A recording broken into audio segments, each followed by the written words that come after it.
Well, old familiar sight lately. Mustang is back jacked way up, and I figured I'd kind of pick it up from where I left off yesterday when I was just kind of chatting with you guys in the Prius. There is the MagnaFlow straight through 3-inch mufflers that I pulled off for the time being so I could drive this car around without it being so loud. Those were just connected up to the collectors like I had mentioned in my last video. And I'm in the middle of fabbing up some makeshift connections between the existing system that was left on the car and the new hooker long tube headers there and the 3-inch collectors.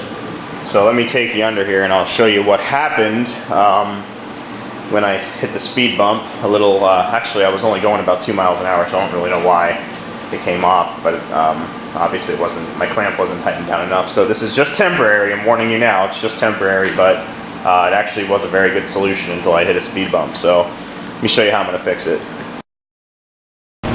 Okay, here we are under the Mustang, and as you can see, there's our lovely MagnaFlows off in the distance there, and right off the bat you'll notice that here's our problem. This is what had happened when we hit the speed bump, when I hit the speed bump. It simply pulled this adapter off the 3-inch collector, which thus created the open header, completely kind of funny, obnoxious sound all the way back home. What you'll see under here is basically the existing Flowmaster exhaust system that was on this car that isn't too old, and then I added, this is a 2 1/4 inch system to here, and then I basically, just for temporarily, yeah, that sounded good. Just temporarily, I just fabbed up some flex 2 1/4 inch inner diameter flex pipe into some nifty connectors to tie into the 3-inch collectors, and this is basically just to let me drive it around for a little while until I can get it over to an exhaust shop and have the MagnaFlows welded in and have these Flowmasters pulled off of here, because I don't like the way they sound. They're too tinny. So on an investigation here of what happened, let's first show you what the system looked like before the screw up and where my problem is here. There's the header, that's the hooker long tube going into a 3-inch collector there.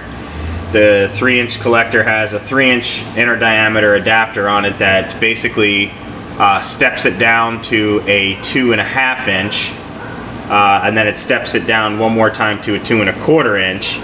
And don't ask me why I have an extra connector in there. The reason is Advance Auto didn't have the right 3-inch to 2 1/4, so I had to go to 2 1/2 and then to 2 1/4. It's a pain in the ass.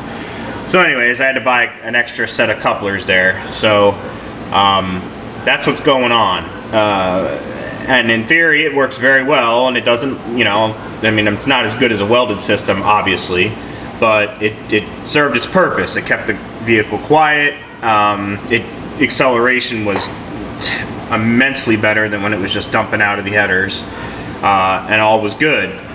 But looking at this here, what had happened was it looks like the speed bump decided to hit right about here. You can see it messed up the thread of the bolt here, which sucks, on the clamp, and it caused it to pull from the collector. So what I'm going to do is spend some time under here and basically remount this to where my studs for these clamps are as rotated up toward the underside of the car as possible, so there's nothing that can hit against the ground, and then reattach it onto this collector here.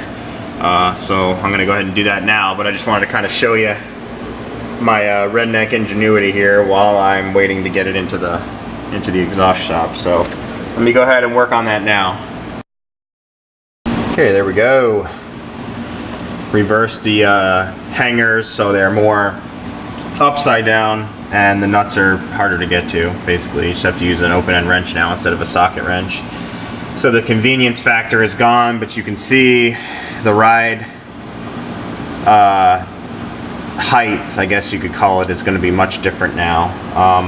The only thing is, on the problematic one, it's not as low as before. I had it probably about down here before, so it's definitely, I kind of picked it up about 1.5 inches. But you'll see that mating face on that bracket is right up against the cross member, or the frame here, and if I spin it to come around here, the transmission mount's in the way as well. It doesn't really, you know, obviously this isn't designed to use clamps, so it's definitely temporary, but that's kind of the setup here we got going on. So when you look at it all the way down the line, there you go.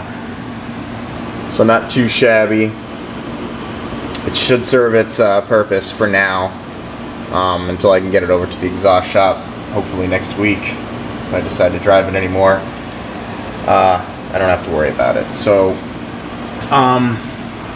yeah, for anyone that's been wondering here, I guess I better get this on video for these mufflers.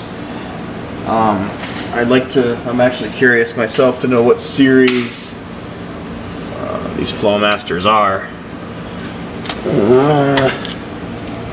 You can see where it says Flowmaster there. Flowmaster. It doesn't say what series it is though. U.S. patent.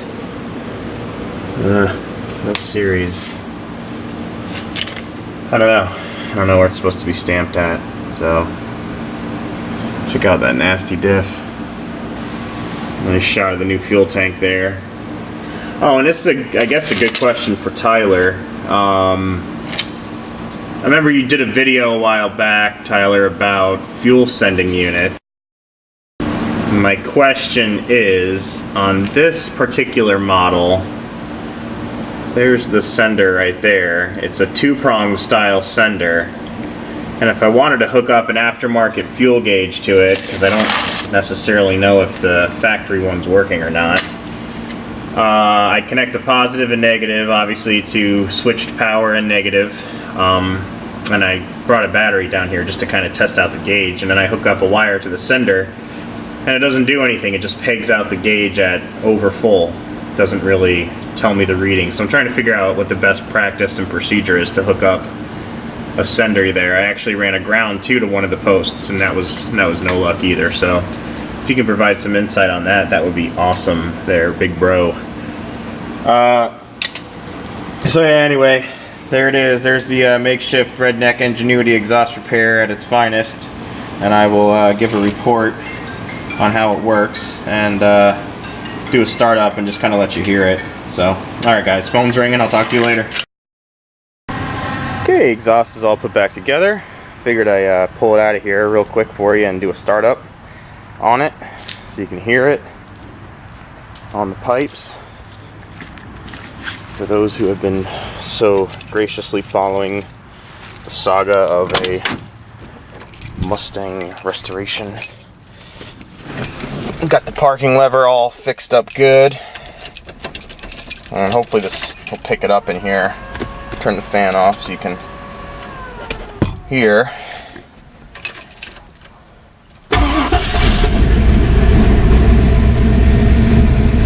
That's kind of the sound inside the cabin.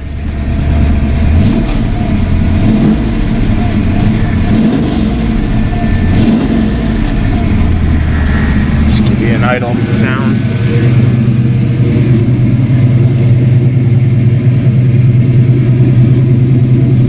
Nice mellow drone.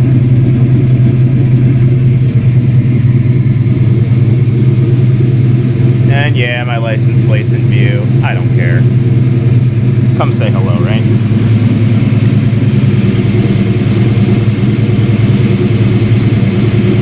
There it is.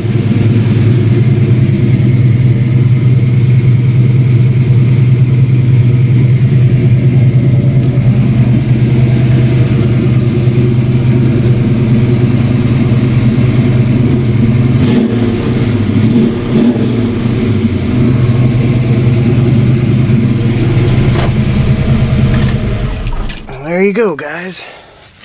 Little Redneck exhaust repairs. Doesn't sound too shabby for temporary driving. And that should hold me over until I get it over to the exhaust shop. So thanks for watching. Later.